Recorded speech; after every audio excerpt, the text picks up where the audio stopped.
Rank 1. Rank 1. I will be the only League of Legends player to be rank 1 in every single region. Remember this name.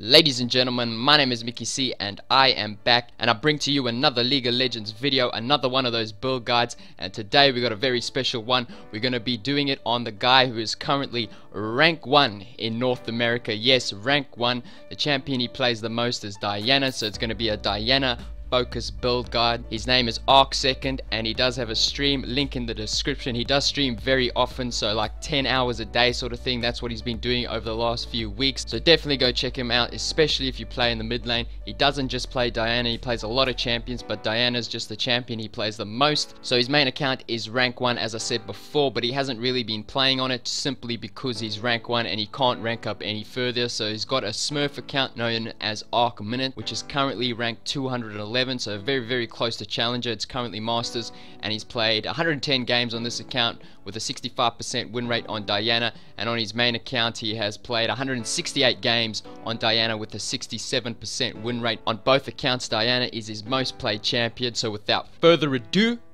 let's get into this build guide. So first things first, I've only seen him play Diana in the mid lane, at least in the last month. I haven't seen him play Diana in the jungle or in the top lane, so this is going to be a mid lane focus guide. So starting with the summoner spells, he only takes TP and Flash, and the reason for this is because Diana is fairly weak pre-6, so if you do make a mistake early on, you can then just TP back to lane and you will not miss out on too much CS. Then mid to late game, when your TP is up, you can then look to split push in the outer lanes, and Diana is actually not too bad at splitting, as she can 1v1 a number of champions, and if the enemy team sends the wrong champion to deal with her, which is very possible in solo queue, she can easily take advantage of this by picking up a kill and therefore creating more pressure. And this seems to be his playstyle from some of the games I watched. He would often look to go to the outer lanes and push them in, creating more pressure around the map.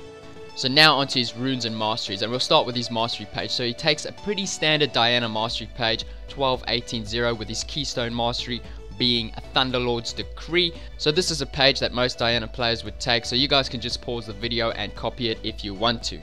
So now onto his runes. Now I saw him take 4 different rune pages, so I'll start with his standard rune page that he takes in most matchups, and that is 9 magic penetration reds, 9 scaling health yellows, 9 flat magic resist blues, and 3 ability power quints. So for the people that don't have too many rune pages, you probably should go with something like this if you just want the 1 rune page for Diana. The second page he used is just a slight variation to the previous one. Instead of going flat magic resist blues, he goes with scaling magic resist blues instead. 2 matchups I saw him use this rune page with was against Azir and Morgana, so I guess he's not too worried about their early game damage, but he's more worried about their late game damage. The third page that he uses is a very aggressive page where instead of using MR blues, he goes with scaling ability power. The only matchup I saw him use this in was against TF, but apart from that I would say he only uses this against very squishy team comps with no CC.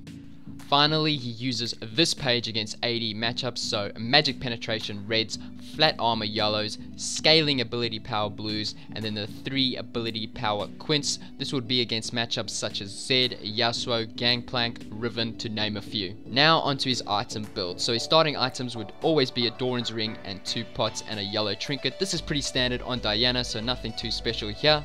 Now onto his core build, and his core build is a little bit different to what a lot of Diana players are going with right now. He would always look to rush a Rod of Ages first, which is interesting because most Diana players currently look to rush an Abyssal Scepter instead. He prefers the scaling item of Rod of Ages, which also provides mana and health.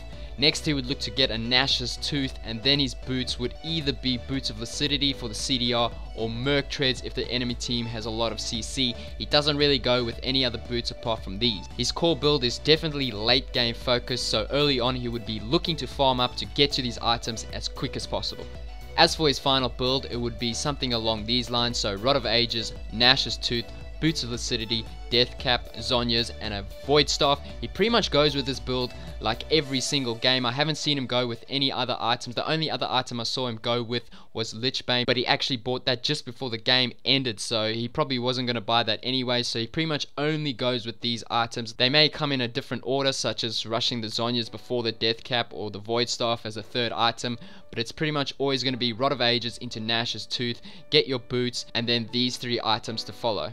Finally, we'll talk about his skill order. So we would start with W, get 2 points in Q, and then E, and then you'll max Q first, W second, E third, and then obviously his ultimate whenever you can. So the biggest thing with this is he always starts with W instead of Q. So if you're one of those players that starts with Q, maybe try out starting with W instead and see how it goes for you. So ladies and gentlemen, this is going to be the end of the video. I just wanted to say thank you to all my subscribers. I've pretty much doubled in subscribers over the last few weeks, which is absolutely insane. Thank you so much. But anyway, I hope you guys enjoyed this video. If so, please leave a like, and as always, have a nice day.